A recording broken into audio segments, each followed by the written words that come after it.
काल तो आप जानते ही हैं, और साथ ही साथ एक अमृत कलश, जिसका क्या है अमृत कलश, बताएं कोई अमृत कलश के बारे में। सर अमृत कलश वहाँ पे है कि एक कलश स्थापित किया जा रहा है जिसमें सारी जगह की मिट्टी को एकत्रित किया और उसका शायद नाम शिला फलकम दिया गया है क्या? कुल मतलब अभी टोटल जो है 766, 766 डिस्ट्रिक्ट हैं ऑल ओवर द इंडिया में। तो प्रत्येक डिस्ट्रिक्ट से मिट्टी ले जाना है, और ये दिल्ली में अमृत वाटिका वहीं पे कलेक्ट किया जाएगा। और इसका दो मोटो है, एक तो सेलिब्रेट करना है हम लोग को इंडिपेंडेंस, जो सॉरी 75 ईयर्स हो गया है, 75 ईयर्स ऑफ इंडिपेंडेंट। और दूसरा एक तरह से हमें ऑनर करना है जो पेट्रियट्स हैं या जो फ्रीडम फाइटर, अनसंग हीरोज, उन लोग के लिए एक तरह से हमें श्रद्धांजलि कर सकते हैं, ट्रिब्यूट या ऑनर। मेन इसमें यही था कि मेरी माटी मेरा देश कैंपेन, और एक तरह से सिंबॉलिक जर्नी है। और प्रत्येक जिला से कुल 766 डिस्ट्रिक्ट है, ये ध्यान रखेंगे। सारे जगह से मिट्टी ला करके दिल्ली ले जाना है, और जिसका नाम रखा गया है अमृत कलश प्रत्येक पॉट में। और ये अमृत वाटिका में एक तरह से ट्रिब्यूट किया जाएगा जो अनसंग हीरोज रहे थे, फ्रीडम फाइटर रहे थे, उसके लिए। और साथ ही साथ सेलिब्रेट करेंगे 75 ईयर्स ऑफ इंडिपेंडेंस। इसी से रिलेटेड एक और रहा था, मेरा युवा भारत कैंपेन, हम सुने हैं। जी, मैं भी यस सर वही बोलने सुना वाला हूँ। था। ओके। बताइए इसके बारे में, बताइए जल्दी, कोई बताइए क्या है ये। इसी दोनों दोनों इंटरलिंक, दोनों स्कीम, दोनों एक तरह से कैंपेन है। और इसका नाम, शॉर्ट नाम रखा गया है माई भारत। और एक तरह से ये यूथ जो पॉपुलेशन है उसको टारगेट किया गया है कि कैसे डेवलपमेंट यूथ का किया जाए, साथ ही साथ यूथ कैसे डेवलपमेंट को लीड करे। इसके लिए प्रयास हो रहा है कि एक नेशनल यूथ पॉलिसी भी लाई जाए। एक तरह से आप ये कह सकते हैं कि वन स्टॉप शॉप, जिस तरह से सिंगल विंडो पोर्टल होता है जो भी चाहे इंडस्ट्री सेक्टर में, उसी तरह से एक प्रयास है कि इसके लिए भी एक सिंगल विंडो हो। जो भी यंग पीपल है, जिस तरह की भी समस्या है, और इस तरह से कुल मकसद यही है उसकी कैपेसिटी बिल्डिंग की जाए, उसका डेवलपमेंट किया जाए। सेंट्रलाइज एक यूथ डेटाबेस बनाया जाएगा, और ताकि एक तरह से डेवलपमेंट हो उसका। ये उसी का एक कंपोनेंट है, मेरी माटी मेरा देश का ही कंपोनेंट है, मेरा युवा भारत, जिसको हम लोग शॉर्ट में माई भारत कैंपेन करते हैं। और ये टोटली टारगेट किया गया है यंग पॉपुलेशन को। एक और न्यूज रहा था, CCI, competition commission of India, इसका नाम सुने हैं आप लोग, कोई यस सर बताएंगे, सुना। बताइए इसके कॉर्पोरेट बारे में चर्चा कर। कॉर्पोरेट मिनिस्ट्री के अंतर्गत ये आता है सर। Okay good. और क्या है, बताइए कुछ, कुछ डिटेल्स बताइए।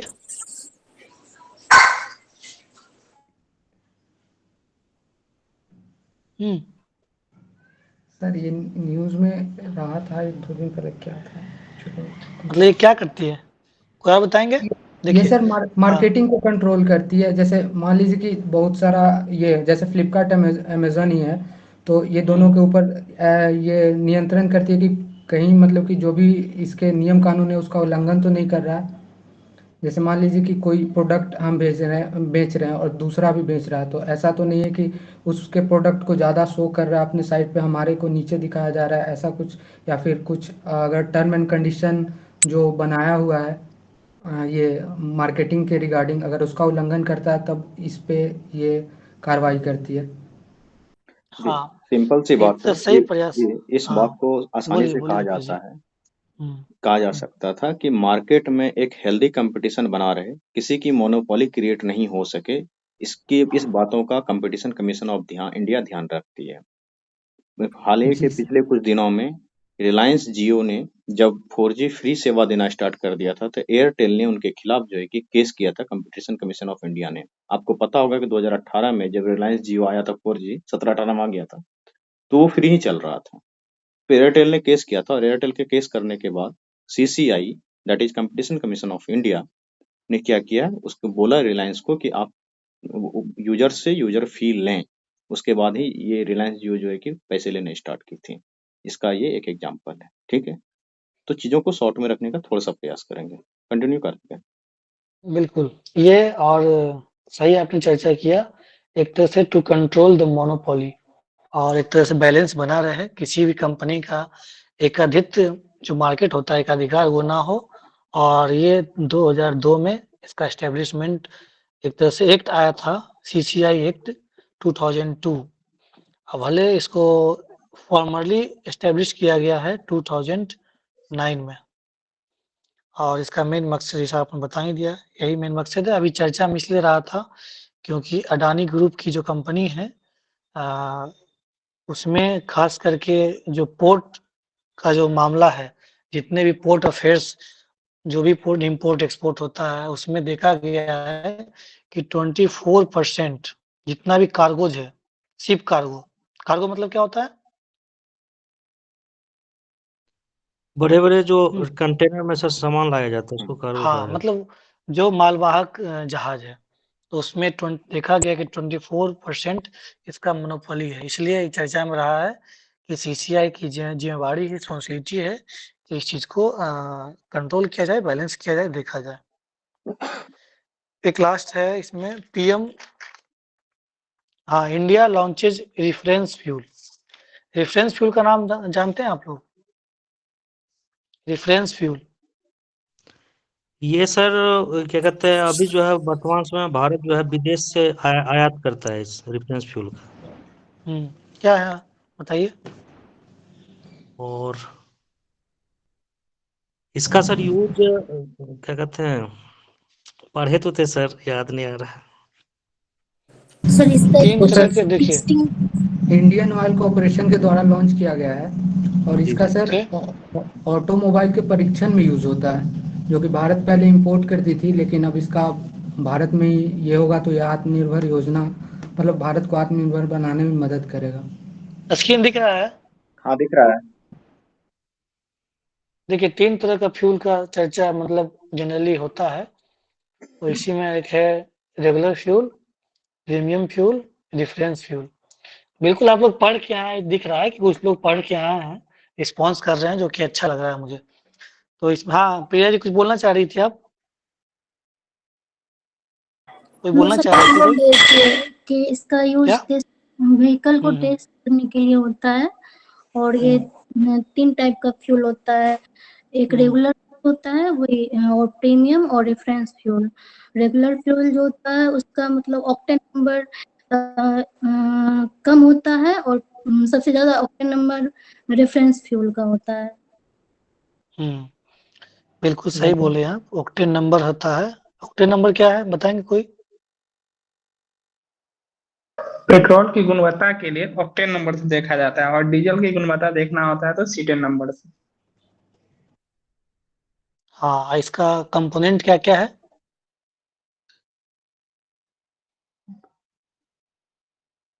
सर आइसो ऑक्टेन और हेप्टेन रहता है। हाँ, गुड। ये सारा याद रखेंगे। देखिए, अभी इंडिया वही लॉन्च किया, और इंडिया बिकम्स थर्ड कंट्री। पहला कंट्री कौन है? USA। दूसरा कंट्री है आपका, सॉरी, यूरोपियन यूनियन, EU। तीसरा इंडिया। 3 तरह का फ्यूल होता है, regular fuel, premium fuel, reference fuel. India भी अब रेफरेंस फ्यूल लॉन्च कर दी है।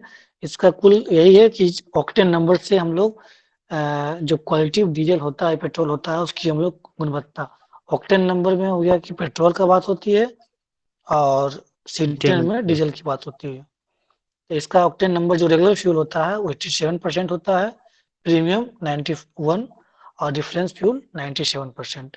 ये आप ये समझिए कि डिग्री है, मापने का तरीका है कि कौन अच्छा क्वालिटी ऑफ पेट्रोल है और कितना अच्छा। उसी तरह से C10 नंबर जब होगा तो वो डिग्री ऑफ डीजल का बताता है। और एक न्यूज था PM स्वनिधि, ये तो आप जानते ही होंगे, बताइए फुल फॉर्म कौन बताएंगे?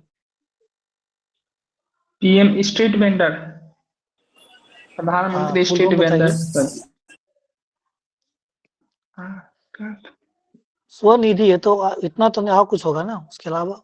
हाँ, PM street vendor Atmanirbhar Nidhi. हाँ, PM street vendor Atmanirbhar Nidhi. और ये कौन सा स्कीम है? सेंट्रल गवर्नमेंट का कौन सा स्कीम है? दो तरह का स्कीम होती है ना? सेंट्रल सेक्टर स्कीम है ये। दोनों में क्या डिफरेंस बताइए, कौन बताएंगे? बताइए, सेंट्रल सेक्टर स्कीम और सेंट्रली सर तो स्पॉन्सर्ड सिंपल स्कीम क्वेश्चन में। मैं पूछ रहा हूँ, इसलिए देखिए जो न्यूज है उससे आप अवगत रहिए ना क्या चल रहा है, तो उसके रिलेटेड आसपास के जो फैक्ट्स हैं, कंसेप्ट है, ये तो पता होनी चाहिए ना। और इकोनॉमी में कई बार ये इसी थोड़ी कि तरीके तो से क्वेश्चन पूछ भी दिए जाते हैं ना कि क्या होता है बिल्कुल central basic sector question scheme है क्या नहीं है, सेंट्रल स्पॉन्सर्ड स्कीम क्या है, बेसिक क्वेश्चन है ये इकोनॉमी का। सर थोड़ा भूल रहे हैं, लेकिन हाँ, पूरा बोलना चाहेंगे सर ओके, इसमें। प्रयास कीजिए। जैसे सेंट्रल सेक्टर में जैसे 90% सेंटर ही देती है पैसा, 10% इसमें देती है राज्य सरकार, और इसमें स्पॉन्सर्ड में 60 और 40 का रेशियो रहता है। सेंट्रल में 100% देती है पैसा, नाम स्पॉन्सर्ड में है। और वो जो आप बता रहे हैं 90 वाली बात, तो 90% जो होता है वो होता है नॉर्थ ईस्ट के लिए, जो नॉर्थ ईस्ट स्टेट हैं, और जनरली हिली एरियाज जो स्टेट हैं। बाकी जो भी लैंडेड स्टेट है उसके लिए 60-60-40 का चलता है, वो सेंट्रल स्पॉन्सर्ड स्कीम में होता है।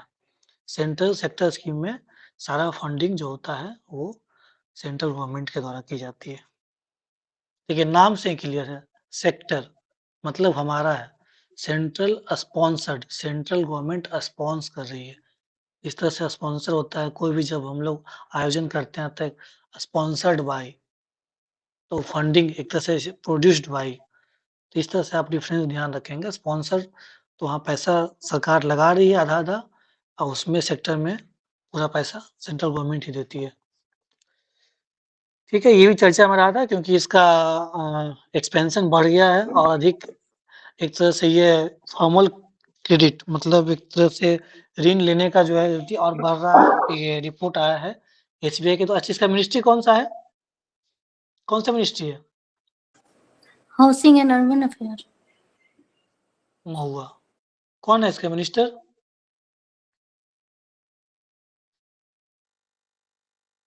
कुछ नहीं, सब भूल जाता है। जल्दी बताओ इसमें क्या है, कौन है मिनिस्टर? हरदीप सिंह पुरी।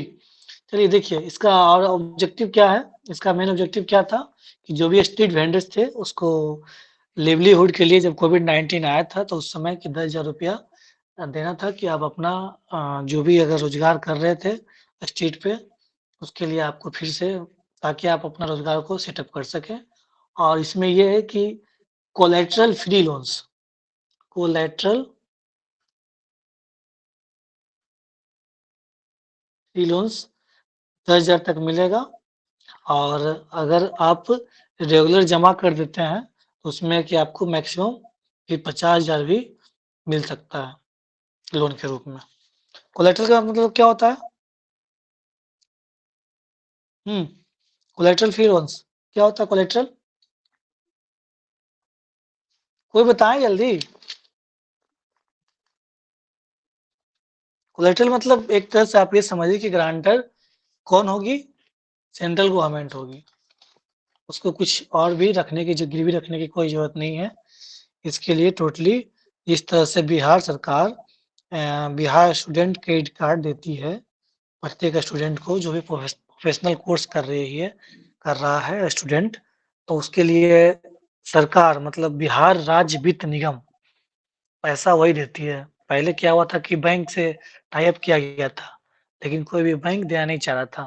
तो फिर बिहार राज्य वित्त निगम अपना खुद सेटअप की और वो बोली कि सारा गारंटर हम रहेंगे और पैसा भी खुद वो देना शुरू की। कोलेटरल का मतलब इतना ही समझिए कि उसे कोई भी गिरवी नहीं रखना होगा, कोई भी मॉर्गेज नहीं रखना होगा, उसकी सारी ज़िम्मेवारी सरकार के पास होगी। ठीक है, यही 3-4 इम्पोर्टेंट न्यूज़ था, तो हम लोगों ने चर्चा किया सीसीआई के बारे में, कॉम्पिटिशन कमीशन ऑफ इंडिया, मेरा माटी मेरी माटी मेरा देश कैंपेन, मेरा युवा भारत, इसके अलावा पीएम स्वनिधि स्कीम के बारे में चर्चा किया और रेफरेंस फ्यूल के बारे में चर्चा किया। इसके अलावा रुपेश जी बताए ही कौन सा बताए थे अभी? एग्रीकल्चर रोड मैप ना? एग्रीकल्चर रोड मैप के मैं एक्चुअली डाटा बता रहा था कि किस तरीके से डाटा का यूज अच्छा। आंसर राइटिंग में करना है। और मैं क्या करूंगा हाँ, ना, आज बिल्कुल। एक बहुत अच्छा वीडियो शेयर कर दूंगा, ठीक है? वो आप लोग देख लेंगे और देख के उस पे नोट्स बना के जरूर लाएंगे। वो वीडियो अगर आपने देख लिया ना, तो ये जो एग्रीकल्चर रोड मैप है बिल्कुल क्रिस्टल क्लियर हो जाएगा, बिल्कुल ही क्रिस्टल क्लियर हो जाएगा, ठीक है? और उसमें आप दूसरा ये भी चीज सीख लेंगे कि किस तरीके से आंसर राइटिंग करना है। एक गवर्नमेंट का ऑफिसर जब आप बनते हैं तो वहां लिखना कैसे होता है, ठीक है? वो वीडियो मैं शेयर करूंगा, 5-7 मिनट का वीडियो है। जो आंसर लिख के लाएंगे, जो उसका नोट्स बना के लाएंगे, मेनली नोट्स बनाना है, नोट्स बना के जो टेलीग्राम चैनल में डालेंगे, उन्हीं को पर्सनली फिर दूसरे दिन कोई दूसरा वीडियो भेजा जाएगा। शर्त हम यही लोगों है। ने उस दिन हाँ, चर्चा किया था रुपेश जी, तो कोई लिख कर लाए हैं प्रश्न का आंसर? एक प्रिया कुमारी लिख के दी थी आंसर, और एक आलिया लिख के दी हैं, और कोई भी बच्चे आंसर नहीं लिखे हैं, लिखना ही नहीं चाहते हैं। ये ये बहुत दुखद लिखना है। ही नहीं चाहते, नहीं? लिखना ही नहीं चाहते, कलम उठता ही हम्म। नहीं है। सर कुछ दिन का मौका दीजिए सर, लिखना स्टार्ट करेंगे। कुछ समझ में आ नहीं रहा है इसलिए लिख नहीं पा रहे हैं। अच्छा ठीक है, मौका दिया जाएगा। हमने बताया था कि लिखने के लिए ऐसा कोई जरूरी नहीं है शुभ मुहूर्त की कि जरूरत नहीं आप है। एकदम अपने मन से लिखें। आप उसके रिलेटेड यूट्यूब पे सर्च करें, वेबसाइट खोलें, उसको पढ़ें, 2-3 रिसोर्स को इकट्ठा करें, उसके बाद लिखें। इस तरह से अभी लिखने का हैबिट तो डालें, जो हम प्रश्न दे रहे हैं। करंट अफेयर पढ़ के आए हैं आप लोग चलिए, मई कोई का? बात नहीं। विजन आईएएस करंट अफेयर मई पढ़े हैं आप लोग? पढ़ने के लिए दिया गया था कल। कल थे ना, कुछ लड़के तो जरूर क्लास में थे, कुछ ही नए बच्चे हैं आज। देखिए, हम लोग डेली जो है ना विजन आईएएस का करंट अफेयर भी करा रहे हैं। तो ये टेलीग्राम ग्रुप में का जो लिंक दिया गया है, इसमें है विजन आईएएस का दिया हुआ है, फ्री में पीडीएफ दिया हुआ है, ठीक है? उसको कृपया पढ़ के आए। और एक चीज मैं बताना चाहूंगा कि विजन आईएएस का न्यूज भी आता है, डेली न्यूज आता है, उसको भी देख के आया करें। नहीं कुछ देखना, कम से कम 15 मिनट तो न्यूज देखने में इन्वेस्ट कीजिए।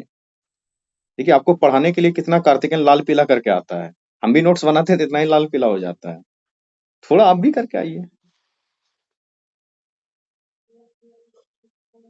तो जो देखिए, ये देखिए, आप लोग हैबिट डाल लीजिए। मैं बार-बार एम्फसाइज करता हूँ कि आप लोग जो भी है करंट अफेयर्स, पहले का जो ट्रेंड था बीपीएससी का वो बदल गया है।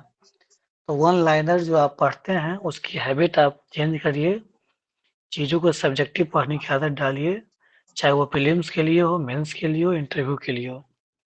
और एक यूपीएससी लेवल की तैयारी रखिए, ताकि बीपीएससी किसी भी तरह का बदलाव करे तो आप तैयार रहें उसके लिए। ये देखिए, इंटरनेशनल रिलेशन है, इसमें इम्पोर्टेंट न्यूज़ रहा था।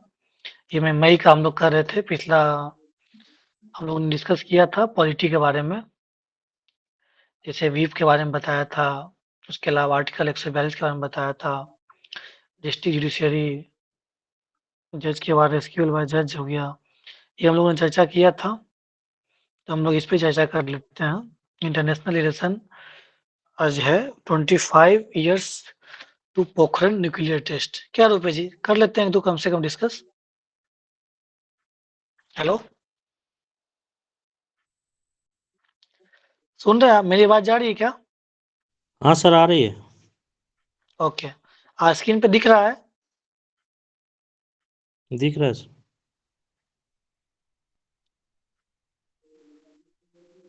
रीडेबल है कि नहीं? रीड कर पा रहे हैं आप लोग?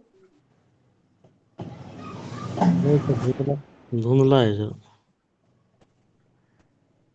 धुंधला है? अभी तो आया नहीं कुछ अभी। अभी दिख रहा है? हाँ सर दिख रहा है। देखिए, ये इंटरनेशनल रिलेशन का ये पहला है, जिसे देखिए इसमें दिया हुआ क्या है, टॉपिक है 25 years to Pokhran nuclear test. कब हुआ था न्यूक्लियर टेस्ट पोखरण का? 2003 में 1998 नहीं, उस 1998 11 मई। तो हम 1998 लोगों ने हाँ, तो ये कह रहा है 25 इयर्स हो चुका है। और इंडिया अब देखिए इससे रिलेटेड अब प्रश्न आ सकता है, यूपीएससी ऐसा ही प्रश्न पूछती है, किसी का 15 साल हो गया, किसी का 20 साल हो गया। जैसे 2005 डोमेस्टिक वायलेंस एक्ट आया था, तो जब 20 में वो प्रश्न किया गया था कि हम लोग अब कहाँ तक वीमेन एम्पावरमेंट को लेकर के कहाँ तक हम लोग सक्षम हो पाए। उसी तरह से जब नेशनल वीमेन कमीशन बनाया गया था 1992 में, तो उससे प्रश्न आया था जब 25 साल पूरा हुआ था। तो इस तरह का प्रश्न पूछा जाता है। अब वही ट्रेंड बीपीएससी भी अपना रही है, जो यूपीएससी का पैटर्न है। जैसे कि अब वहाँ भी 20 प्रश्न होते हैं, तब यहाँ भी 20 प्रश्न कर दिया है 3 घंटे में। तो India declared itself as a nuclear weapon states कब हुआ था? 11 मई 1998 को इंडिया ने अपना पोखरण टेस्ट किया था, और इसका नाम क्या रखा गया था? ऑपरेशन शक्ति। और 1974 में जो हुआ था उसका क्या नाम था? जो हमारी श्रीमती इंदिरा गांधी माननीय प्रधानमंत्री, उसका क्या नाम था? उसका नाम था Buddha, operation smiling smiling Buddha. Buddha. हाँ, बोला तो ये अब देखिए इसमें why did India choose to exercise the nuclear option in 1998? अब इंडिया ने क्यों 1998 में अल्टीमेटली वो मजबूर हो गई इंडिया की, नहीं अब हमें अपना न्यूक्लियर स्टेट बनाना ही पड़ेगा, न्यूक्लियर टेस्ट करना ही होगा। इसका मूल वजह रखा है कि China as a nuclear weapon state, हमारे जो बगल में है चाइना, एक न्यूक्लियर स्टेट के रूप में डेवलप हो चुका था। ऐसा रिपोर्ट आ रहा था कि पाकिस्तान भी न्यूक्लियर वेपन्स पे काम कर रहा है। इसके अलावा तीसरा एक प्रेशर भी था to sign NPT and CTBT. NPT जानते हैं? कोई सुने हैं नाम एनपीटी का? हाँ सर सुने, नाम तो सुने हैं। बताइए क्या है, कुछ भी थोड़ा सा बताइए। उसमें परमाणु अप्रसार संधि पे साइन करना था। बिल्कुल, गुड। And CTBT? था परमाणु हथियार का फैलाव ना उसको रोकने के लिए संधि बनाई गई। हाँ, एक तो एनपीटी था, नॉन प्रोलिफरेशन ट्रीटी, कि परमाणु का उसका प्रसार अब नहीं हो, जहां तक जो डेवलप्ड कंट्री है उसके पास ही रह जाए। और सीटीबीटी भी वही था, if India sign to on CTBT India would have been closing nuclear. अगर वो उस पर साइन कर देगी तो इससे ये हो जाएगा कि आप परमाणु टेस्ट, परमाणु परीक्षण नहीं कर सकते हैं। ये जो जितने भी डेवलप्ड कंट्री थे, चाहे वो रसिया हो, यूएसए हो, फ्रांस हो, और इसी के, लेकिन इंडिया का था कि नहीं हमें बनाना है, लेकिन हाँ उसकी पॉलिसी थी, इंडिया की कुछ पॉलिसी थी ये कि नो फर्स्ट यूज। ये आप लोगों ने पढ़ा होगा। जी। इसका क्या क्या इम्पोर्टेंस रहा है, क्यों ऐसा किया? Improved international standing. जैसे कि इंडिया एक तरह से 3-4 एग्रीमेंट का आप नाम सुनते होंगे, जब भी आप बात आता है न्यूक्लियर एग्रीमेंट का, तो उसमें बहुत सारा, ऐसे कि एक है MTCR, जी। Missile technology control regime. एक है वासेनार अरेंजमेंट, ऑस्ट्रेलिया ग्रुप। जी। तो ये सब क्या है कि ये सब कीवर्ड्स है। अब मान लिया आपके पास, मान लिया 8 नंबर का लिखने आ रहा है, अगर आप इसे चर्चा कर रहे हैं, यही अलग बताता है। कुछ नहीं, बस आपने बस मेंशन कर दिया ना, मतलब you are totally aware of the facts and concepts of that topic. तो ये चीज ध्यान रखना कि उससे संबंधित कौन कौन सा है। इससे पहले एनपीटी का बात हुआ, सीटीबीटी का बात हुआ, एमटीसीआर, जैसे एमटीसीआर का क्या है, मेंबर है इंडिया, है या नहीं, पता है? हाँ हाँ सर। हाँ बिल्कुल है। ऑस्ट्रेलिया ग्रुप का भी है, वासेनार अरेंजमेंट। तो ये मतलब क्या क्या सिग्निफिकेंस है। एनएसजी का नहीं है सर, एनएससी का जो जिसमें के लिए वो हाँ, एनएसजी का भी नहीं है, न्यूक्लियर सप्लायर्स ग्रुप, एनएसजी। उसका बनने के लिए ये हाँ मतलब अभी नहीं है, उसका। तो ये क्यों इम्पोर्टेंट हुआ, इसमें ये रीजन दिया है कि सिग्निफिकेंस, क्या क्या सिग्निफिकेंस है। इंडिया जो न्यूक्लियर वेपन स्टेट है, अब क्या क्या आप ही बता सकते हैं। एक तो पहला नंबर तो हमें प्रोटेक्शन मिल रहा है, we are totally capable to face all the external attacks. क्या क्या इसमें सिग्निफिकेंस क्या क्या हो सकता है। इसके अलावा हमारा इंटरनेशनल स्टैंडिंग एक मजबूत हुआ है। तीसरा सर जितने भी, परमाणु, हाँ बताइए बताइए। परमाणु को ऊर्जा के रूप में सर प्रयोग करने के लिए बिल्कुल, एनर्जी सिक्योरिटी भी बोल सकते हैं, हाँ उसी को बोलेंगे ऊर्जा सुरक्षा। देखिए यही सब कीवर्ड यूज करना, आप बात सही कर रहे हैं। उसी में आप लिखेंगे energy security for the future. Energy security मतलब भविष्य के लिए ऊर्जा सुरक्षा। यही 3-4 चीजें हैं। और मिलिट्री पावर तो बढ़ा ही। उसके अलावा और क्या हुआ, एक तरह से टेक्नोलॉजिकल कैपेबिलिटी, तकनीकी योग्यता भी बढ़ी। तो ये, और साथ ही साथ तो ये 3-4 सिग्निफिकेंस महत्वपूर्ण है कि क्यों रहा। अब इसमें मान प्रश्न आ जाए, recently 25 years have been done for the nuclear test, so examine the significance in context of India and in the global level। तो ये क्या है कि जब आप कुछ चीजों के बारे में जान रहे हैं, पढ़े हुए हैं, ऑटोमेटिक आप लिख लेंगे। तो पहले आप कंटेंट को रीच करना है हर एक टॉपिक का। अब क्या क्या चैलेंज क्या है, चैलेंज क्या है, चैलेंज ये है, हमारे बगल में एक पाकिस्तान है जो हमेशा धमकी देता है। उसके अलावा चाइना भी है। तीसरा क्या है, एक हमेशा इंटरनेशनल प्रेशर होता है कि न्यूक्लियर पावर का, न्यूक्लियर वेपन का यूज नहीं करना है। एक जो हमारे पास एडवांस टेक्नोलॉजी नहीं है कि उसको हम लोग न्यूक्लियर एनर्जी के रूप में यूज कर सके। तो ये सब इम्पोर्टेंट चैलेंजेस है। और कुछ और चैलेंज हो सकता है। यूरेनियम की कमी हाँ भी है, दूसरे से आयात करना बिल्कुल पड़ता कमी है, है, हाँ। डिपेंडेंट रहना पड़ता है। एक हमारे पास थोरियम है, थोरियम पाया थोड़ी जाता है, कहाँ पाया जाता है, केरल तो में पाया जाता है। केरल में पाया जाता है। उसको हम लोग टेक्नोलॉजी उसमें है कि उसको अगर खर्च करके उसको कन्वर्ट कर सकते हैं, क्योंकि वो भी एक न्यूक्लियर मटेरियल ही है। लेकिन हमारे पास अभी टेक्नोलॉजी की कमी है और उसमें खर्च अभी ज़्यादा है, इसलिए। लेकिन वो भी एक बहुत एक बेहतर हम लोग के पास विकल्प है, उस पर काम चल रहा है। हाँ, इसी में अब 2 चीज़ ध्यान रखना, बेसिक चीज़ है, न्यूक्लियर फ्यूजन और न्यूक्लियर फिजन। आप लोग जानते होंगे एक क्या है होता दोनों में है डिफरेंस। नाभिकीय संलयन होता है सर, और नाभिकीय अभिक्रिया होता है। हाँ, तो इसी में बताइए हमको, एटम बम और हाइड्रोजन बम दोनों में अंतर। हाइड्रोजन बम सर नाभिकीय संलयन पे कार्य करता है, और सर परमाणु बम जो है नाभिकीय अभिक्रिया पे कार्य करता है। नाभिकीय विखंडन, सॉरी, नाभिकीय संलयन और विखंडन। न्यूक्लियर फ्यूजन, नाभिकीय विखंडन। विखंडन। हम्म, संलयन ठीक है में सर ये। एक हाँ एटॉमिक से जैसे 2 से 3 गुना चौगुना इस तरह बढ़ता चला जाता है सर वो। हाँ, मतलब 2 से 3 छोटे, जब आपस में, मतलब 2 और मोर देन रेशियो में बढ़ता है सर, सिंपल 3:9 सिंपल सी बात है कि ऐसे। उसमें चैन रिएक्शन होता है। उसको आप जो बोल रहे हैं ना, प्रमोद या अभिषेक जो भी बोल रहे हैं, आप बोल ठीक रहे हैं, लेकिन वही है कि कीवर्ड आपका जो है ना, फ्रेमिंग थोड़ा सा अभी गड़बड़ हो जाएगा। ठीक, कीवर्ड में हमेशा बात करना हाँ, है कि बस सर देखिए, इसमें चैन रिएक्शन मेंस में होता है। यही है। बिल्कुल, मेंस का यही खेला होता है। आप लिख तो हर चीज रहे हैं, लेकिन कितना कीवर्ड्स, टर्मिनोलॉजी आप कितना इस्तेमाल कर पा रहे हैं, स्टैंडर्ड कितना टर्मिनोलॉजी, उसमें हाँ। इनपुट दे पा रहे हैं, यही चीज होता है। कई लोग का होता है ना, सर मेरा रिजल्ट नहीं हुआ, हम तो पूरा लिख के आए थे आंसर, सब कुछ लिखे थे।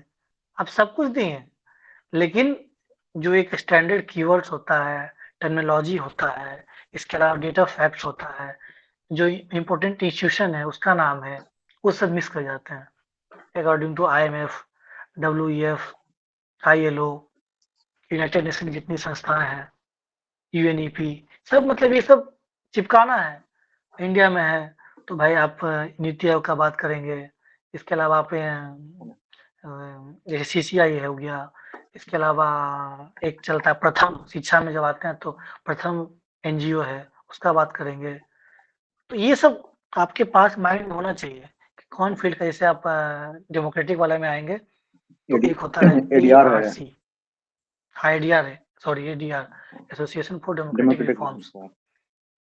कहना एक शर्ट है, कन, मतलब ये सब आपको कीवर्ड से आपको कौन कौन संस्था है कि अकॉर्डिंग टू लिख दिया ना, आपका आंसर की इम्पोर्टेंस बढ़ गया। और दूसरी बात ये है ना ये सब है। कि मैं एक चीज कहना हाँ चाहता रुपेश। हूँ कि जो जीएस का आंसर राइटिंग है, ठीक है, वो कुछ नहीं है। आपको अगर उच्च लेवल का गप करने के लिए आता है ना, शुद्ध उच्च लेवल का गप करने के लिए सिर्फ बस बस जानते हैं, बस वही है, जो बिल्कुल। व्यक्ति उच्च लेवल का लफवाजी कर लेंगे ना, उसको आंसर लिखने में कभी समस्या नहीं होगा। और मैं थोड़ा सा बता देता हूँ कि ये स्किल कैसे डेवलप होगा। ये स्किल डेवलप तभी होगा जब आप गवर्नमेंट के वेबसाइट को पढ़ेंगे।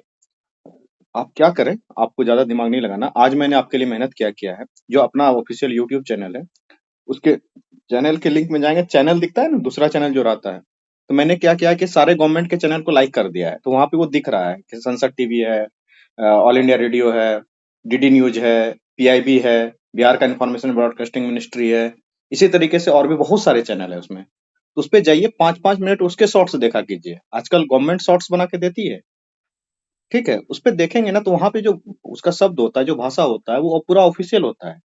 और आपको 5 दिन में समझ में आ जाएगा आंसर राइटिंग करना कैसे है।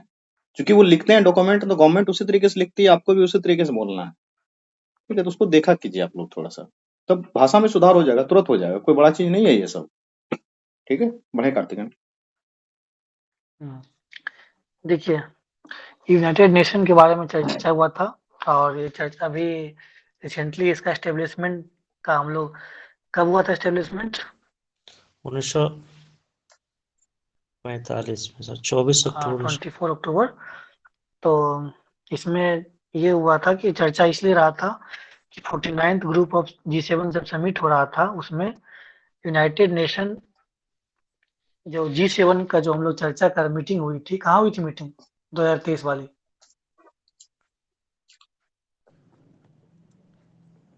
तो 23 का जापान में हुई G7 थी समिट सर। जापान में हुई थी, हिरोशिमा। जापान में। हाँ, तो उसमें यही चर्चा हुआ था कि कन्फ्लिक्ट यूनाइटेड नेशन है कैपेबल नहीं है, वो कन्फ्लिक्ट नहीं रोक पा रही है। मतलब जनरली उस समय बात रसिया यूक्रेन का बात हो रहा था, अभी आप देख रहे हैं इजराइल हमास का भी है। तो एक तरह से हमेशा न्यूज में इसलिए आ जाती है कि क्या यूनाइटेड नेशन अब पर्टिनेंट रह गई है, प्रासंगिक रह गई है अभी भी। तो इस पे हमेशा विवाद रहता है कि really is the United Nation are still pertinent in this globalisation era, they are capable to stop such a war like Russia Ukraine.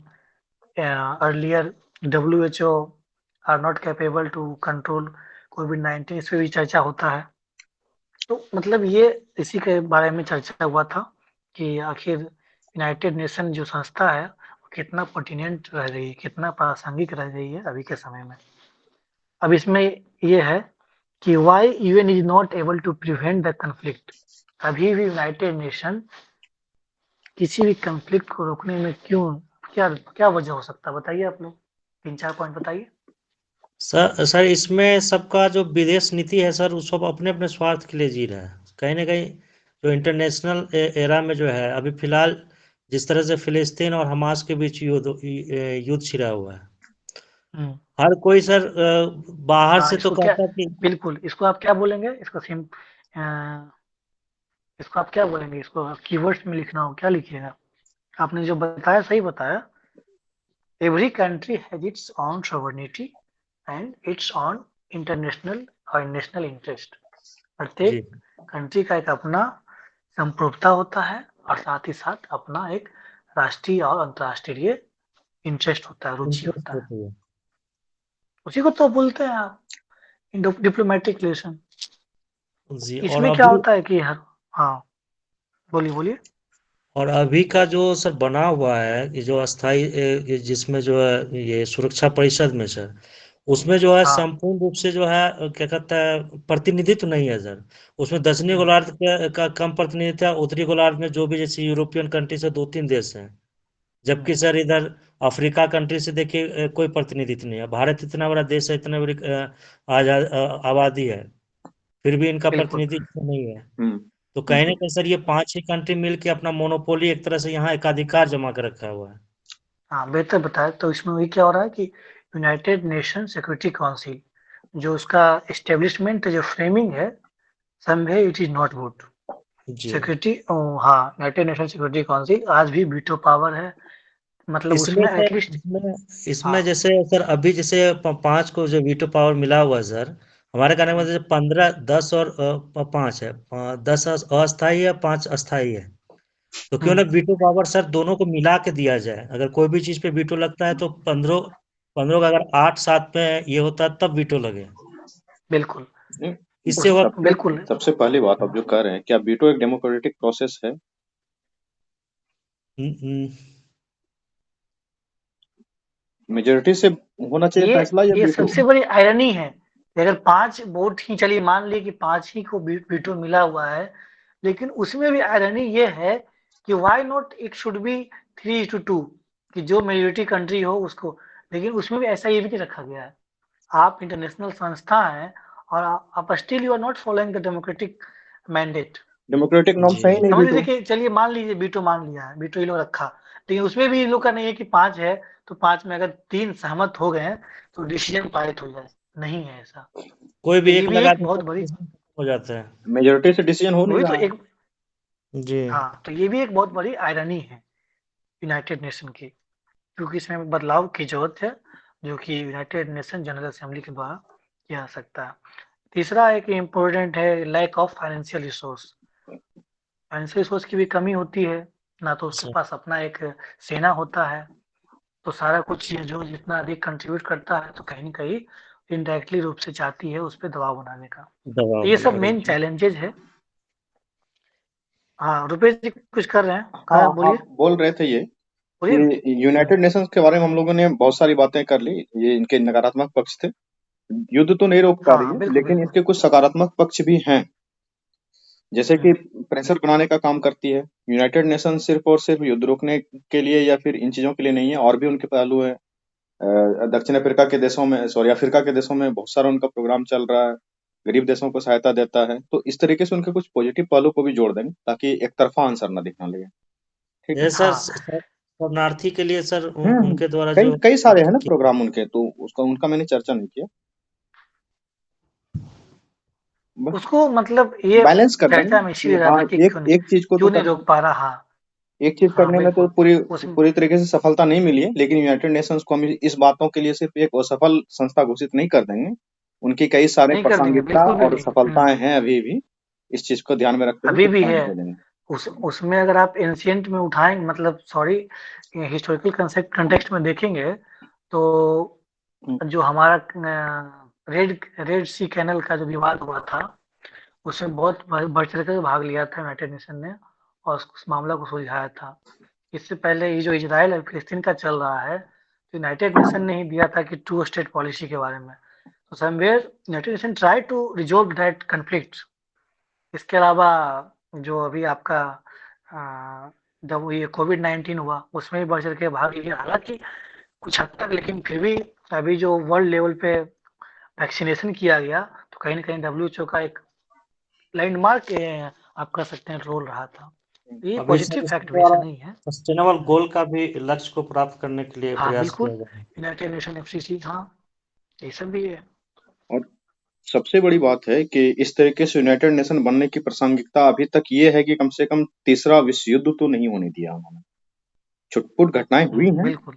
विश्व में, लेकिन उन्होंने कोई मेजर थर्ड वर्ल्ड वॉर जैसा घटना नहीं होने दिया है। तो ये उनके अभी भी प्रासंगिकता को दर्शाता है। इस तरीके से जब आप पॉजिटिव नोट पे कोई क्वेश्चन को एंड करेंगे तो आपका एक ऑफिसर लाइक क्वालिटी शो करेगा कि किसी चीज को पॉजिटिवली कैसे देखना है। ठीक है, नेक्स्ट। अब और चर्चा कर देंगे या रहेंगे? 10:19 हो गए डब्ल्यू हैं। कर सकते हैं, एक आध तो कर सकते हैं, उसके बाद ऑफ किया जाएगा। एक डब्ल्यूटीओ के बारे में चर्चा रहा था, वर्ल्ड ट्रेड ऑर्गेनाइजेशन। इसमें India appealed against ruling by the dispute settlement. देखिए, इसमें ये चर्चा में इसलिए रहा था कि इंडिया उसमें एक अपील की थी केस कि कहीं न कहीं India violated zero traffic commitment under information technology agreement. ये एक तरह से विवाद आया था कि इंडिया वायलेट कर रही है जीरो ट्रैफिक। इसमें देखिए विवाद ये हुआ था कि आईटीए इंफॉर्मेशन टेक्नोलॉजी एग्रीमेंट इसमें अपील ये किया गया था कि करेंटली जो है डिफंक्शनल है, जो भी आईटी सेक्टर हम सॉरी इसमें बोल रहे हैं, कौन सा एक्ट था? आईटी एक्ट हाँ आईटी एक्ट 2000। है। तो हमेशा इसमें जो है ना इसीलिए WTO में जो वर्ल्ड ट्रेड ऑर्गेनाइजेशन है, इंडिया हमेशा ही विवाद में रहता ही रहता है, कई सालों से ऐसा चल रहा है। और हो क्या रहा है, देखिए सबसे सिंपल बात ये है कि जो इनके मानक हैं, जैसे यूरोपियन यूनियन के और यूएसए के जो मानक हैं ना, चाहे किसी भी चीज को लेकर हो, एग्रीकल्चर प्रोडक्ट को लेकर के हो या और भी किसी चीज को लेकर के हो, वहाँ क्या है ना कि जैसे जो हमारे पेस्टिसाइड हर्बिसाइड्स यूज करते हैं उसका स्टैंडर्ड बहुत हाई है। बहुत सारे पेस्टिसाइड्स तो इंडिया में बिक रहे हैं और वो यूएसए में बैन है। तो यूएसए बार बार कहता है कि आप जो मेरे यहाँ से जो एग्रीकल्चर प्रोडक्ट को भेज रहे हैं उसमें पेस्टिसाइड है, हर्बिसाइड है, केमिकल्स हैं, और हम इस लेवल के केमिकल्स को अपने देश में जो है कि अलाउ करते ही नहीं है। तो इसलिए हम आपके प्रोडक्ट को बैन कर रहे हैं। कई बार ये कह के भी बैन किया जाता है, कई बार इसके पीछे मंशाएं कुछ और भी होती हैं। ठीक है, तो इस तरीके से इंडिया हर चीजों में रहता ही रहता है। और अभी इंडिया का जवाब ये था, हाँ रुपेश जी, इंडिया का जवाब ये था इसमें, हाँ जैसे कि जो आईटी एक्ट वाला में जो चर्चा हम कर रहे थे हम लोग, हम्म, कि उसमें कि जिस समय हमारा आईटी एक्ट आया था 2000 में, उस समय स्मार्टफोन था ही नहीं, हाँ हाँ, उस समय स्मार्टफोन आया ही नहीं था। आया नहीं। तो स्वाभाविक सी बात है कि उसमें जियो टैरिफ वाली बात जो, तो इनका यही जवाब था कि उस समय जब हम लोग एक्ट लाए थे तो उस समय स्मार्टफोन का था नहीं, तो इसलिए कहीं ना कहीं वो टैरिफ नहीं लगा पाया, नहीं उसमें चर्चा ही नहीं किया गया था उस हाँ, एक्ट में। उसमें था ही अभी जो नहीं। एक्ट आया है 2021 हाँ 2021 वाला में, तो इसीलिए विवाद में रहा था। तो WTO के बारे में कुछ कुछ इम्पोर्टेंट फैक्ट्स है, उस आप लोग जानते हैं, बताइए कब कब एस्टेब्लिशमेंट हुआ था, बेसिक बात बता कुछ दीजिए। बताइए। बेसिक बात, WTO का एस्टेब्लिशमेंट कब हुआ था? 1995 में। 1995 1995 में इससे सर पहले वो गैट के नाम से जाना जाता था। जनरल एग्रीमेंट उसके था। बाद 1 जनवरी 1995 को इसको WTO ट्रेड एंड एक एग्रीमेंट हुआ था, टैरिफ। कौन से एग्रीमेंट हुआ था? एग्रीमेंट के तहत हुआ था। आप लोग कमेंट में भी लिख सकते हैं अपना आंसर। एग्रीमेंट का नाम याद रखेंगे, माराकेश एग्रीमेंट। ये 1995 में जो हुआ था, दिख रहा है रुपेश जी? हाँ हाँ, दिख रहा है दिख रहा है, मराकस एग्रीमेंट। वही 1995 में हुआ था, उरुग्वे में हुआ था। इसी के तहत ही फिर अल्टीमेटली जब गैट से ये WTO बन गया। और इसका क्या क्या फीचर्स है आप लोग जानते हैं। इसका क्या मेन काम है, जो भी ग्लोबल वैल्यू चेन है सप्लाई का, उसको कंट्रोल करती है। नॉन डिस्क्रिमिनेशन नहीं हो, कोई भेदभाव नहीं हो, एक तरह से ट्रेडिंग में ग्लोबल कोऑपरेशन बना रहे, वैश्विक सहयोग, और साथ ही साथ अगर उस तरह का DTA डबल टैक्सेशन या और भी अवॉइडेंस तरह की अगर एग्रीमेंट। कुछ हाँ भी, हाँ अवॉइडेंस एग्रीमेंट, या और भी किसी भी तरह का समस्या होता हो, तो एक तरह से वो रिजोल्यूट भी करती है, जो भी डिस्प्यूट होता है उसको रिजोल्व करने का भी प्रयास करती है। ये मेन WTO का कुछ कुछ इम्पोर्टेंट फैक्ट्स था और कुछ उसकी काम था, क्या क्या काम है, उसको और कैसे अच्छा बनाया जा सकता है, बेहतर बनाया जा सकता है, कैसे बना सकते हैं बेहतर, बताइए WTO को।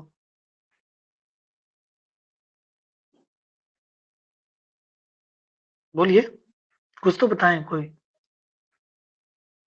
जो भी विवाद चलता है, कोई कहता है कि भाई टैक्स टैक्स लगा देते हो, कि वो किसी को डेवलप्ड कंट्री कह रहे हो। चाइना आज भी डेवलपिंग कंट्री के श्रेणी में ही आता है अकॉर्डिंग टू WTO, जबकि वो उसकी आप इकोनॉमी बहुत देखेंगे ग्रो जहाँ कर तक गई है। GDP, बिल्कुल। तो ये सब विवाद हमेशा रहता है WTO के साथ, इसको कैसे सही किया जा सकता है। इसमें है, देखिए, एक तो ये है कि जो भी डिस्प्यूट होता है उसको हमेशा सेटलमेंट किया जाए, क्विकली किया जाए, और दूसरा चीज है एक कमिटी हो उसके लिए, और वो कमिटी हमेशा ये प्रयास करे कि उसमें ट्रांसपेरेंसी आए। इंस्टीट्यूशनल रिफॉर्म्स, इंस्टीट्यूशनल रिफॉर्म्स लाने के लिए एक कमिटी हो, कमिटी में डिसाइड हो, उसमें हर एक जो भी मेंबर है 195 सब मेंबर का रिप्रेजेंटेटिव हो, और प्रयास ये हो कि जो डेवलपिंग कंट्री हैं उसका ज़रूर उसको कंसीडर किया जाए, उसका देखा जाए। इसके अलावा इंस्टीट्यूशनल रिफॉर्म तो हो गया और तीसरा है कि जो भी फंड आता है, फंड का जो एलोकेशन होता है, वो भी एक लिमिट ये हो, डिसाइडेड हो कि नहीं, अगर डेवलप्ड कंट्री है तो ज़्यादा फंड देंगे और डेवलपिंग कंट्री है तो कम फंड देंगे और लेकिन उसमें कहीं न कहीं फेवरेबल किसी के प्रति नहीं हो, नॉन पार्टिशियन हो, मतलब टोटली न्यूट्रल हो डब्ल्यूटीओ, ताकि सभी के प्रति एक बैलेंस जो ट्रेड है, ट्रेड का बैलेंस मेंटेन रहे, ग्लोबल कोऑपरेशन प्रमोट हो। मैं जो इंग्लिश वर्ड यूज कर रहा हूँ तो उसमें कंफ्यूजन नहीं है ना, कोई दिक्कत नहीं ना होता है? No sir. No global sir. Cooperation वैश्विक सहयोग बहुत, हाँ नो ज़्यादा सर। बहुत मैं बेसिक वर्ड का यूज कर रहा हूँ।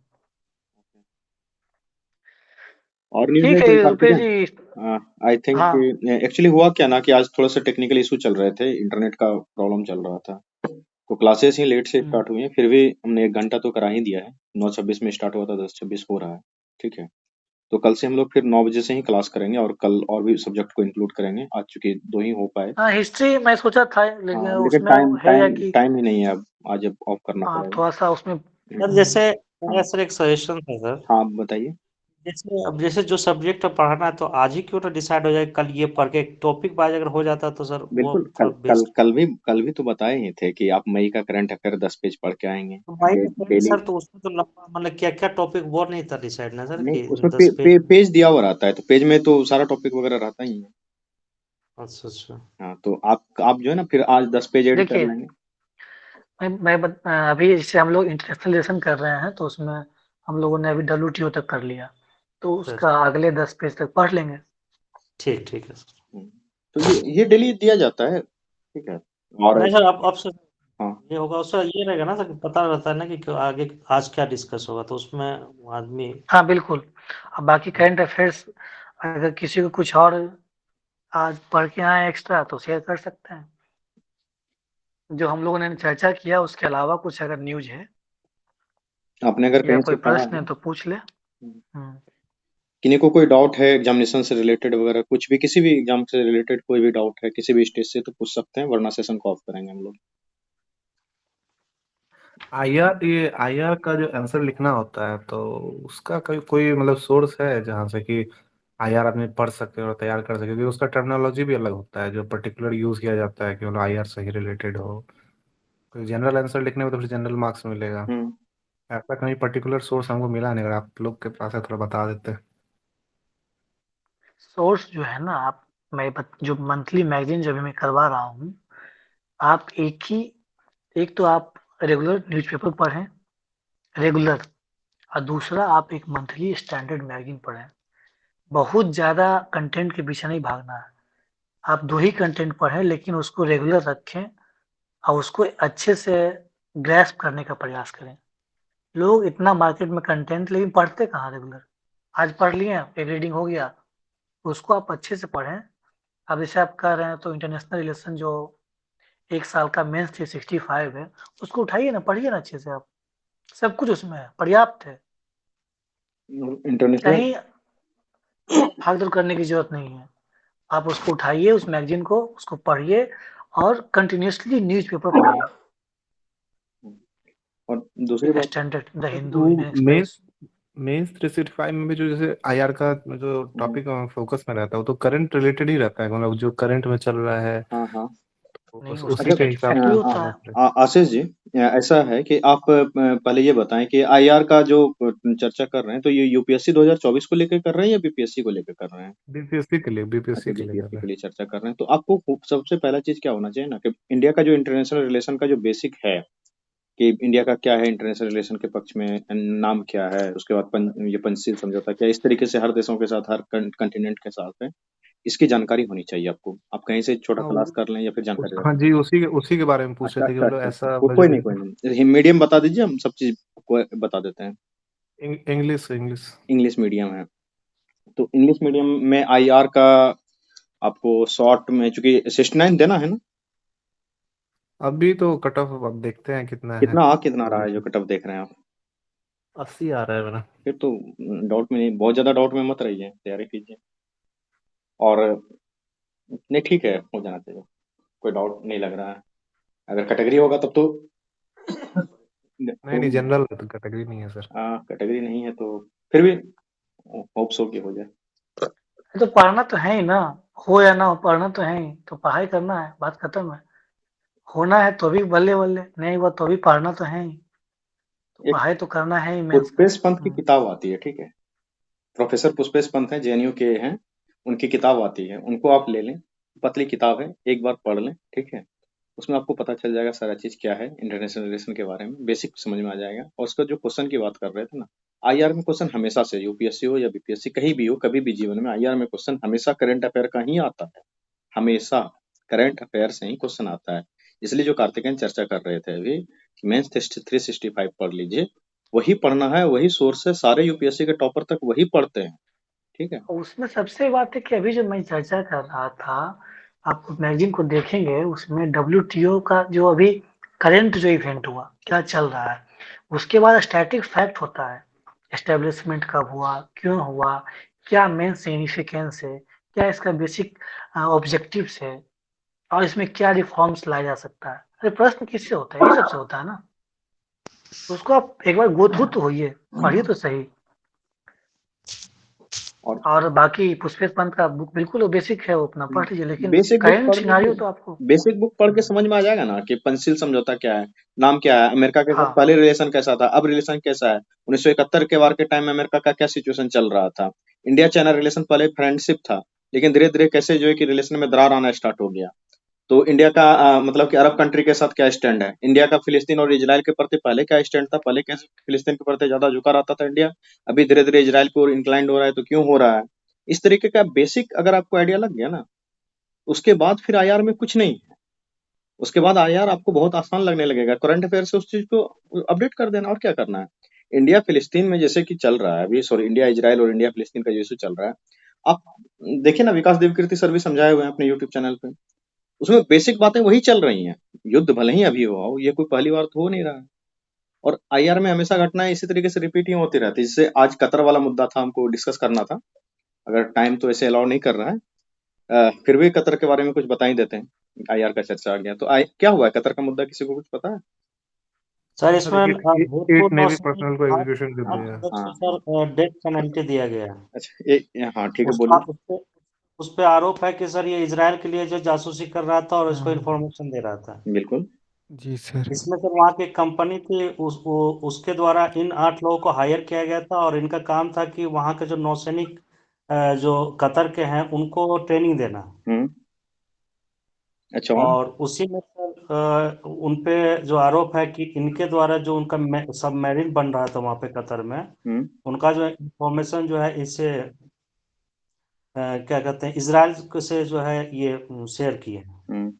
ये सितंबर 2022 अगस्त 2022 की घटना है, 1 महीने बाद पता चला इनके परिजन को कि उन लोगों को अरेस्ट कर लिया गया। अच्छा ठीक है, देखिए आपने बहुत अच्छे से करंट अफेयर बता दिया, समय का कमी है तो हम करंट अफेयर को डिस्कस नहीं करेंगे। आशीष जी जो बात बोल रहे थे कि कैसे करें, क्या करें, वो उसको देखिए आप यहाँ पे थोड़ा सा सिर्फ, ठीक है, ये हाँ ठीक है, हट रहा है, ये दिख रहा है स्क्रीन अब, ये दिख रहा है स्क्रीन क्या? तो नहीं हाँ शो दिख हो रहा रहा। है, हाँ ठीक दिख है, रहा दिख रहा है। देखिए अब है क्या कि कतर के बारे में बेसिक बातें तो हो गई, समय है नहीं ज्यादा, हम कल इसको अच्छे से चर्चा करेंगे। फिर क्या कह रहा है यहाँ पे कि कतर में जो भारतीय जा रहे हैं, बेसिक यही है कि कतर की आबादी का 1/4 हिस्सा भारतीय नागरिकों का है जो वहां काम करने वाले हैं। आप समझ रहे हैं कि कतर के आबादी का 25% हिस्सा भारतीय नागरिकों का है जो वो वहां काम करने के लिए गए हैं। ये हिस्सा बहुत बड़ा होता है, ये छोटा मोटा हिस्सा नहीं है। दूसरी बात, बेसिक में क्या है, ये पहले से याद रहना चाहिए, भारत का सबसे बड़ा गैस निर्यातक देश है कतर, ठीक है। इतना चीज होने जी के बावजूद कतर के साथ हमारा कोई मतलब कि पाकिस्तान की तरह रिलेशन नहीं है, लेकिन इसमें आरोप लगाया जा रहा है, जैसा कि सूचना मिल रहा है कि कुछ लोग इसमें पाकिस्तान के खुफिया एजेंसी आईएसआई का साजिश मान रहे हैं। और ये मुद्दा जो है ना, आप आज सुन रहे हैं, ये मुद्दा बहुत दिनों से चल रहा है, बहुत कई सालों से हम न्यूज में पढ़ते रहते हैं कि कतर में 8 सैनिक अधिकारियों को पकड़ लिया है, वहां पे 9 सैनिक अधिकारी थे, ये बहुत दिनों से चल रहा है। अभी क्यों ये सुनाया गया फैसला, अभी सुनाया गया है, इजराइल हमास युद्ध होने के बाद क्यों सुनाया गया? मुद्दा ये है इंटरनेशनल रिलेशन का, अभी क्या हो गया एकाएक।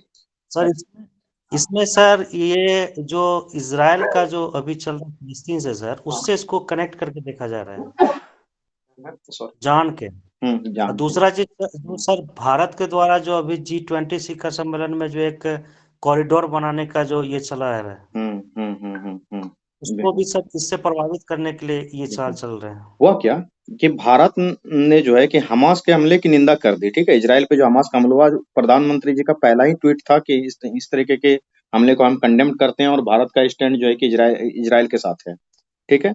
जो हमले का निंदा किया ना भारत ने, तो वो कतर को नागवार गुजरा है, ठीक है। और दूसरा जो व्यापारिक मार्ग को लेकर के बात कर रहे हैं, उससे भी वो नाखुश है। और सबसे मेन इशू है ये वही कि भारत ने हमास के हमले की निंदा नहीं की, इसलिए उसको जो है कि नागवार गुजरा। तो इस तरीके से है। तो इसमें दो चीजें थी, क्या क्या थी, हम करंट को ज्यादा डिस्कस नहीं कर रहे हैं, कल अच्छे से बताएंगे इसको हम और, ठीक है। क्या क्या थी, पहली बात है कि करंट की चीजें थी और कुछ बातें बेसिक की थी। तो बेसिक बातें आपको पहले से पता हो, कर किसी भी चीज में, ऐसा नहीं कि ये सिर्फ इंटरनेशनल रिलेशन की बात है, बेसिक बातें पहले से पता हो, पहले से पूरा रेडी हो। हम लोग उदाहरण देते हैं अपने क्लास में जब बच्चों को पढ़ाते हैं कि जैसे कि आप पनीर खाने के लिए जाते हैं जब रेस्टोरेंट में, तो क्या करते हैं कि किसी को पनीर मसाला लेना है, किसी को शाही पनीर लेना है, रेसिपी पहले से तैयार रहता है, बस क्या क्या लेना है वो ऊपर से थोड़ा सा छिड़क देते हैं और आपको थोड़ा टेबल पे सर्व कर देते हैं। उसी तरीके से यूपीएससी या बीपीएससी की तैयारी करने का सिंपल सा फॉर्मूला ये है कि बेसिक चीज आपको पूरा स्ट्रॉन्ग करके रखना है, बस करंट अफेयर की रेसिपी थोड़ी थोड़ी सी उसके ऊपर छिड़कनी है और तुरंत जो है कि टेबल पे परोस के दे देना है। तो बेसिक को तैयार रखेंगे, बेसिक को तैयार करने के लिए बेसिक बुक को पढ़ेंगे, ठीक। और समय हो चुका है और ये पीडीएफ उन्हीं बच्चों को मिलेगा जो टेलीग्राम पे मैसेज करेंगे हमें कि सर इसका पीडीएफ दे दिया जाए। तो ये पीडीएफ पूरा जो है, जो देख रहे हैं आप स्क्रीन पे अभी, ये शेयर कर दिया जाएगा उनको, ठीक है। हाँ कार्तिकेन, क्या किया जाए अब? बिल्कुल। किसी को कोई प्रश्न है तो पूछ लें, आज जो पढ़ाया गया उसमें कोई अगर डाउट है तो पूछ लें, या कोई अगर अदर प्रश्न है एग्जाम से संबंधित वो भी पूछ सकते हैं, अदरवाइज हम लोग साइन ऑफ करेंगे। मेरी तबीयत भी बहुत ज्यादा ठीक नहीं है आज, है कोई प्रश्न तो पूछ लें, अदरवाइज हम लोग साइन ऑफ करेंगे। और 9 बजे से ही सेशन होगा, आज थोड़ा सा लेट हो गया था, सॉरी फॉर दैट। किन्हीं का कोई प्रश्न है किसी भी स्टेज से रिलेटेड, कोई भी एग्जाम से रिलेटेड तो पूछ लें, otherwise we are going to sign off our session.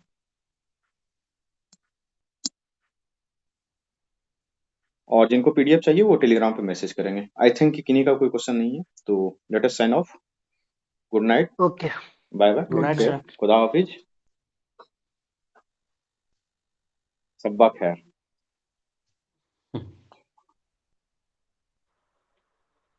Good night sir, सब खैर। Good night.